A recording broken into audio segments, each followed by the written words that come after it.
Պուտինի քարտեզն էլ դիտարկում եմ կրկին բարդ վիճակում է, կրկին շատ բարդ վիճակում, քանի որ նա կշեռք է Մարսը խեցգետնում մոտակա օրերին, չգիտեմ հարձակումներ կան, ինչ որ ճնշումներ կարող են լինել, տարածքային կորուստներ կարող են լինել, բանակում խնդիրներ կարող են լինել, որովհետև անձի քարտեզը հենց բնորոշում է տվյալ երկրի, նրանք համահունչ են իրար հետ։ Միշտ ասել եմ, որ դա հնարավոր է Պուտինի քարտեզը չի,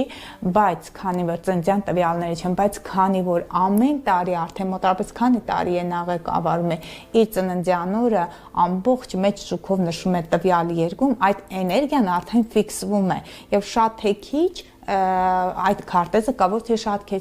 թե քիչ արդեն կարծում եմ որ աշխատում է այդ քարտեզը, իսկ այդ քարտեզում այս պահին բարդ դիրքեր են, ասեմ որ շահեկան դիրքերում է գտնվում Դոնալդ Թրամփը, նրա համար բարդ է մարտի խավարումներից այդ լուսնի խավարումը, ամսի 14-ի խավարումը, որոշ տեղեր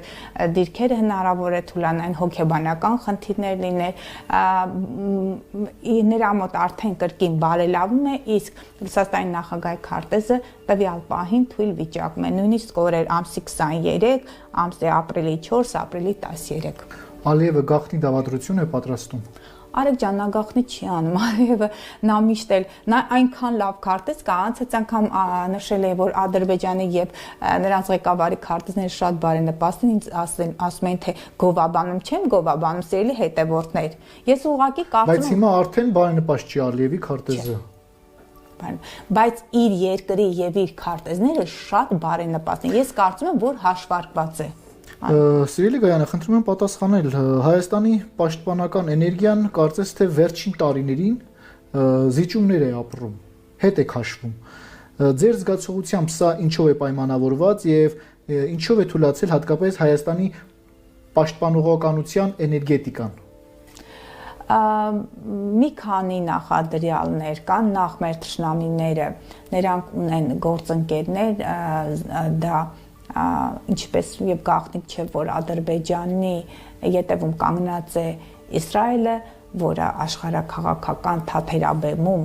շատ բարձր դիրքեր ունի, Իսրայելին օժանդակում է ԱՄՆ-ը, Անգլիան, անգլոսաքսոնները, դրանով է պայմանավորված եւ մեր թշնամիների հզորացումը, նաեւ պայմանավորված է կրոնափիլիսոփայական, մեր քրիստոնեությունը ավելի բարի կրոն է եւ մոտավորապես այս երկու ավելի հանդուրժող, ավելի դեմոկրատ։ Այո, դեմոկրատ, դրանով է պայմանավորված։ Երկրորդը մոտավորապես տարուկես 23 թվականի խավարումները խոյ եւ կշեռք առանցքում էին, հիմա արդեն իսկ խավարումները ձկներ եւ կույս առանցքում են, ուղղակի լուսատուները